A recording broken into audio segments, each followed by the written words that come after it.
Hello and welcome to Season 2 of Coffee with SamPaul. This is the first episode, and today we have a very special guest who we're going to refer to as Sarah. She's a music artist and also the printer of a really cool street mag called Thankless, which I've had the pleasure of being involved with in the past. And we're sitting here at Kintor Coffee and Wood Oven Pizza on Kintor Road, Kilburn. First time for me, so I'm excited to try this coffee. How you going, Sarah? I'm good, thank you. Thank you for having me. Or should I say, how you going, Sarah? Oh, no, yeah. There's an echo in here. There's an echo in here. Oh, God, sorry. I've used that joke way too many times. That's all right. You're a dad. You're allowed to. It's a dad joke. Apparently Yeah. I can get away with it. So I love that because all my jokes are definitely dad joke or, according to my son, worse. Oh. I know. He's my toughest critic, that's for sure. Excellent. They keep us in check. Geez, I needed that. Mm-hmm. I normally have my first coffee of the day a little bit earlier, but today, This is my fourth coffee of the day. Okay, full disclosure, it's actually my second, but it was a home coffee, and I don't really count them as real coffee because they're usually a little bit not as cool as legit coffee at a cafe. So nice, excellent. Now, So in the introduction, I mentioned that you are a music artist as well, and I think you're in a band, aren't you? Is that right? Mm-hmm. Yeah. So do you want to maybe start off telling us a little bit about that? So I, when I was a teenager, I learnt to play a few open chords, and I discovered power chords on guitar. I love power chords. And then life just got boring and took me away from music until I was in my early 30s. So there's like a big gap there. So you've only just come back recently? Absolutely. Oh, that's nice of you. I'm 40. I'm 41. So there was a dramatic pause. And then, thank God, I found music again in my early 30s. And I was really lucky to have great people around me that were like plugged into the Adelaide music scene. Looking back, it's incredibly serendipitous. So I was working at the youth prison, and Liam from Systematics, he was working there as well, and he and I became friends. He put together, I only had a nylon string acoustic, which is like the softest form of guitaring possible. Yeah, 100%. And so he Frankensteined an electric guitar for me, just out of bits that he had. Oh, wow. And just gave it to me with a practice amp, and it's just the best thing that ever happened to me was finding music again. Oh, I can imagine. And so now I'm in a band called Lucy, and I'm also in the Ripoffs with my husband Herman. I was about to say your husband is also very musical, isn't he? Yes, he's amazing. Yeah. So what does he play? So he plays bass. Bass? Oh, and I love the bass. I know, and he kills it. He's an awesome bass player. I'm not biased at all. No, but I don't doubt it. I don't doubt it. I have heard good things. Yeah, so he's with Fear and Loathing. They've been going for I've heard of them. 42 years now. That's such a great name too. Yes. Such a great name, because the movie's amazing. They were originally going to be something along the lines of the Electric Bambis. I know. I just got crazy images of this Bambi just turning blue. I know, like these neon Bambis in the forest. So that would have been equally as cool. Yeah, definitely. 42 years later, yes, they are still Fear and Loathing, and they are still excellent. They've still got quite a few original members too. I have to apologise that I've never actually seen them, but I have heard so many good things around the place. I mean, Adelaide is the kind of place that if you're good, people talk. If you're bad, people talk. But one way or the other, you either hear of them for good reasons or bad reasons. And I've definitely heard nothing but good things about Fear and Loathing. So I will attempt to get to see them because I'm getting out more. Oh, are you? Yeah, excellent. I went through a real bad stage. I shouldn't really be talking about myself. This is about you. But basically where like the anxiety and things like that were getting way too much for me. And I was just kind of finding myself locking myself away. Now I only do that when I need a break from everything, but more often than not, I'm getting out more. So yeah, it's a fine line, isn't it? Because you've got to know when to cut yourself slack and you've got to know when to push through. Exactly. It's really tricky. Exactly. Yeah. No, I usually find that because I've got fibromyalgia, which is just like a nerve pain, crappy, horrible thing, and it just constantly drags me down. And sometimes it's really hard to push through that early evening barrier to go out. No doubt. Yeah. like the witching hour, parents call it. You know, when kids get kind of a bit feral and you're really exhausted from the day, and you just want to wrap everyone up, including yourself. Just everyone. Yeah. Let's just go to bed and start again tomorrow. But I do usually find that it pays pushing through and going out. Oh, that's good. It does usually pay off. Because I know in the music industry, like it's kind of shunned if you only go out when you're performing. I know that from personal experience, you know, because that was the only time that I would push through in the earlier days. But now I've sort of, you know, I've seen psychologists and I've been doing different things to kind of work on my own issues and kind of targeting the cause, not the because for a while I took CBD oil because that would help with the symptoms, but obviously not the long-term solving of the problem, so to speak. So I've been working a lot more on myself and getting out there, getting it sort of under control to the point now where I find myself pushing through a lot more just to go out to go support other people's bands and artists and just things in general. So no, Herman and I are shocking for only reliably rocking up if we're on the stage, not to stand in front of it. But I've been trying to go out more, and actually I've got a 14-year-old daughter who's a great drummer, and she's into all the same music as me. Oh, that's amazing. And so whenever possible, her and I just head out if Herman's like feeling a bit tired and that's been great. So that's awesome. I'm actually really lucky like that because I've got a 21-year-old son who is in Head in the Oven. Oh. And they're a really popular local band at the moment. Yeah, right. And so, and that just happened accidentally. So it turns out I've made 2 drummers. I've got 3 children, and 2 out of 3 of them so far are drummers. And what's the third? Oh God, she's a terrifying lead singer. I guarantee. She's 10 years old. Oh, wow. She's going to be a diva. She's into K-pop. She's rebelling against all of us. She's definitely the family rebel. What do they say? 2 out of 3 ain't bad? Yeah. I don't think that's what they were referring to, but certainly I think it applies here. That's good. I mean, you know, at the end of the day, I mean, she's still into music, isn't she? And, she is. For me, that's one of the greatest things I've found with my son. Like, he's really into music. He's getting into drama. Like, I'm not much into drama, but I have dabbled in acting before, and just seeing him naturally gravitate to it. So. Yeah, and that's you know the essence of really great modern parenting is that we're more open to the individuals that they are now. Yeah. As parents. 100%. Yeah, and essentially all we really want is for them to have a safe community to be part of. Exactly. And you know, I think we're so lucky in Adelaide with the music scene. It's by and large, it's a really great, safe community. It really is. Yeah. It is. Speaking of community and music and things like that, because I know that sort of come to the core a little bit of Thankless. But can you tell us a bit more about like what Thankless is about for those that might not know? Obviously, I'm quite fortunate to be privy to it. And I'm really excited to say that I've seen copies of it laying around at places. Like I was at Big Star on McGill Road, is it? Yep. Recently, found some great records in there, I'll tell you what.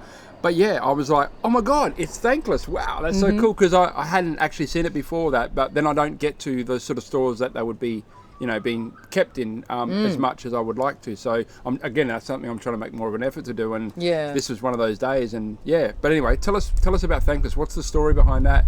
I know there's some pretty cool stuff about how you finance it as well. Oh yeah, no, I just finance it myself. You know, I don't drink, I don't smoke, I don't do drugs, I don't buy expensive handbags. Like, I don't have any expensive habits, so now I do. And that is publishing. I just totally self-publish a zine, which means it's completely within my control, which I love. I'm a bit of a control freak. I'm an only child. Say no more. No. Yeah, I know. It does explain everything. So Thankless, I was always a little bit contrary, and so I'm quite turned off by the whole notion of thankfulness, which thankfulness in itself is great, but I hate the wellness industry that's around it. I think it can feel quite fake, hence the name Thankless. It just feels like it throws off all of that fakery. Yeah, no, I do feel that as well. Yeah. I love it. And it basically focuses on local art, creative writing and music. So those are just the three things that I love. Yeah. I really love street art. So whether it be, it doesn't necessarily have to be like nice street graphic art. It can be random scrawlings. Like I've gotten a few photographs of some random poems that have been scrawled on walls. Wow. Yeah. And like, call me after 11 on this number. So yeah, I do. From the very beginning, I've had a section dedicated to just stuff that I see on the streets, and I've always been lucky to have sort of people in different corners of town that have supplied me with photos as well. So I originally had a drummer called Shaky. She was awesome. She was down in Port Adelaide. She took a lot of the first street art pictures for me, and now I've got someone called Daryl Albino. He takes great street art shots, and cool. I do when I'm out. Yeah, awesome. So I really like capturing that essence of the street that could be ephemeral otherwise. And because I do send all of the zines to the State Library for archiving as well. Yeah, wicked. You're part of history, locked in. Yeah. That's awesome. But the reason I mentioned before about the way you finance it, like I know you obviously you've mentioned again that you do finance it yourself, but I recall when we first connected that you mentioned that a lot of the finance comes through recycling. Yes. That's the interesting thing that I was Nah, that's all right. I sort of bring it up because I think it's I think it's incredibly amazing that you're taking something that we should be doing anyway, but you're turning it into something really great by financing it using that recycling funding, we are due to do a massive bottle run. Oh my God, we're going to have so much space when we finally do this bottle run, because our house is like the meeting house for all the bands, and we always have friends over, and they seem to drink a lot. Oh, and really? Musicians drinking? I know, it's so weird. So and Herman and I have always had a sort of actually unspoken rule. We've never actually officially said, but the bottle and can recycling money goes towards creative stuff. It doesn't go towards household bills. It doesn't go towards anything boring. It goes towards fun stuff, and we consider creative stuff to be fun stuff. Oh, most definitely. So yes, the zine is significantly financed by our alcoholic friends and their shout out to the alcoholic friends. Although I can't talk, I've also got quite a significant mineral water habit. Oh, okay. So I do drink a lot of mineral water, and also we find that we do usually once or twice a year we do outdoor gigs at Benithan Park called Toilet Block Rock. Oh wow! Because it's cool. Next to a toilet block. Yeah. And we always make a few $100s off the bottles and cans from that as well. Oh, because they cost money to put on. Yeah. And we have to clean up anyway. So it's we're so lucky to have that. And when it went up from 5 cents to 10 cents, I know. That's amazing. It is crazy. It is. I mean, because you're already going to buy the drink anyway. I know. You're going to throw the rubbish away fundamentally anyway. Mm-hmm. All you got to do is instead of, and I've been doing it myself just with normal rubbish at home, I put all my recycling stuff aside and then it goes straight to my recycling bin. Yeah.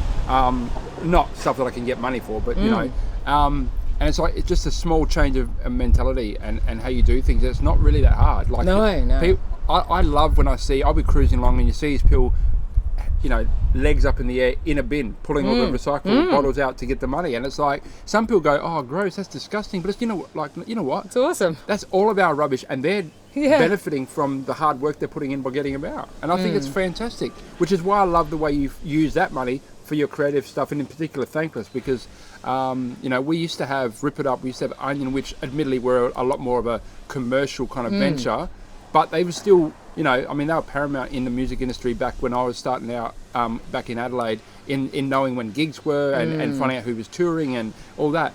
And, like, it's so great to see what you're doing and doing it in such a non-corporate kind of manner. Yeah, like, it's a great feeling. I think that's the best. Correct me if I'm wrong, but I believe you told me you don't advertise Thankless on social media or anything like that either. No. You're very underground. Yes. So it spreads, which would make it very hard to then know if you're hitting the mark? Or? Yeah, that is the downside. So right from the very start, I thought, I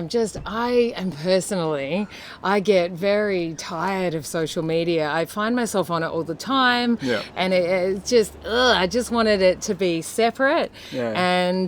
But the downside is that means that I have no idea Who's reading it? I don't know. If people are just lining their bird cages with it.